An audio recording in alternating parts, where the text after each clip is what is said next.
Welcome back to the IE427 Garage, everybody.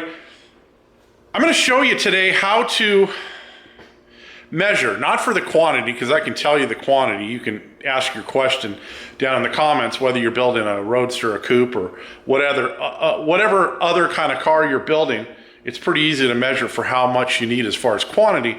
But I'm going to show you how to measure so you can cut the stuff without wasting a bunch of stuff.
Now, I've done videos previously on how to do exactly what I'm going to show you here, but I think I was doing the trunk at the time, and I don't think many people realize you can use the same type of procedure to measure and cut your material for the inside of the cockpit. What you want to do is you want to break it down into squares, basically. You want to be able to have something to measure off of, and a lot of the panels are odd shaped, and so if you don't have something to measure off of, you're just blindly cutting the stuff and you're going to end up throwing a lot of it away. So let me turn the camera around and I'll show you exactly what I'm talking about. Now, Mrs. IE427 has taken the day off from Heat and Sound Man. I can't say I blame her because it gets rather monotonous day after day coming out into the shop and just cutting Heat and Sound Man. So she's busy doing other things, so I figured I'd tackle the back of the cockpit today. And I'm going to show you how I measure for my cuts. So what I do first on a piece like this, where we're on the back and we've got this kind of V shape. Now, I'm not going to try to cut all this as one piece. I'm going to break it up into 1, 2, 3 pieces that are only going to go about to this parting line right here. If you start getting into long pieces like this, you're going to get yourself into trouble. So cut it up into smaller pieces. You can always use seam tape to cover up where the seams are. So you can see what I've done is I've taken a line perpendicular to the floor and drawn a line straight up. I've also done one right here for this piece in the side of the cockpit rear, and the same thing over there. Now, you're going to have a hard time getting a standard square in there. So if you're used to seeing a standard carpenter square like this, okay, it's going to be 18 inches by 24 inches, and you're not going to have enough space inside the cockpit to do that. So what you want to do is get yourself a combination square. Again, it's a carpenter's tool, and it looks something like this. Now, normally you're going to see it in a position more like this. This is how you're going to find it in your local home center if you've never used one of these before. But it has an adjustable slide on it that holds a 90-degree angle all the time. So what I do is I flush it out so it's all the way against the end. I stick it here in the floor like this, and then it's going to give me a perpendicular line to the floor that I can measure off of.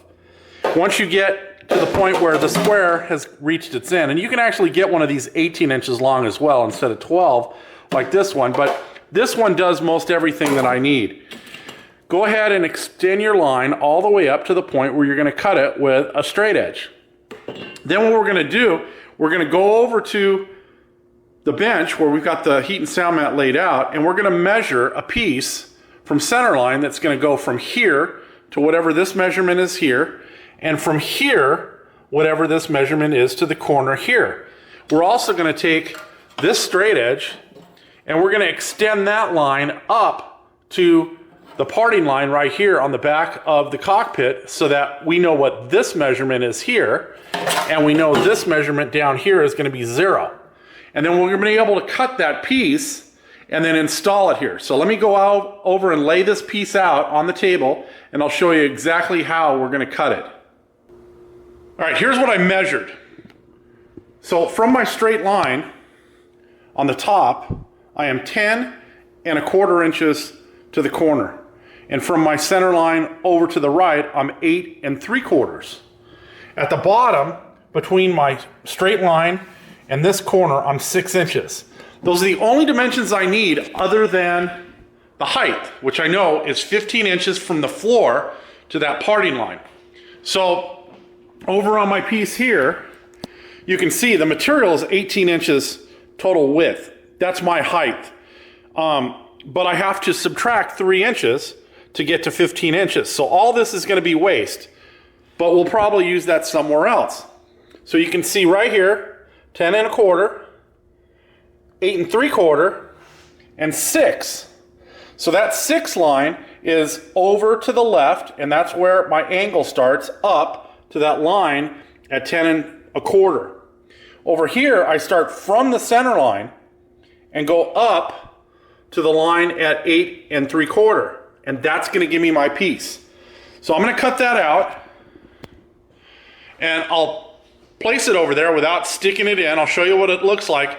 Chances are that piece, the mirror image of that piece, is going to fit on the other side of the car.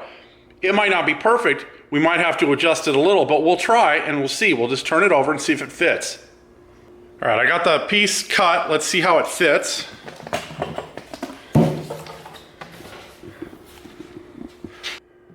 You can see it's going to fit in there just like we planned, so it's on my lines. And we can go ahead and stick that in. But let's go over to the other side and see if it's going to fit as far as the mirror image of it on the other side. I'll bet you it's pretty close. So over here on this side, we're in the corner over here, and we ride right along the side of the tunnel up to there. So we'll be able to take this piece, make another one, but just the opposite, and everything should fit just like it should be. And then we can take some of the scraps that we cut off of this piece, use them here in the center, use them here on the tunnel, because they're all angular. So we've got this piece right here that we cut off. We've got this piece right here that we cut off. And then I have another one with all those X's on it right there. So we'll be able to utilize those pieces for something else. Here it is, all done, in place. Still got to make the other one. All done. Fits nice. Look at how nice it fits in the corners. And this isn't hard, guys. So you can see my center line's still on the piece. And all we did was measure from that center line each way. The only thing we had to account for was the height of the piece, which was 15 inches. So we had to cut that off the piece we were working with. And then it went in. Perfect. So I'm going to go ahead. I'm going to keep working on this. Today I'm hoping to get the whole back of the cockpit kind of taken care of today. And hopefully Mrs. IE427 will be out here in the next day or two to help me with the trunk, because I did this for her. But we'll see. As always, if you're enjoying the content here, please do the like, the share, the subscribe, all that kind of stuff. We'll see you next time. Have a great day.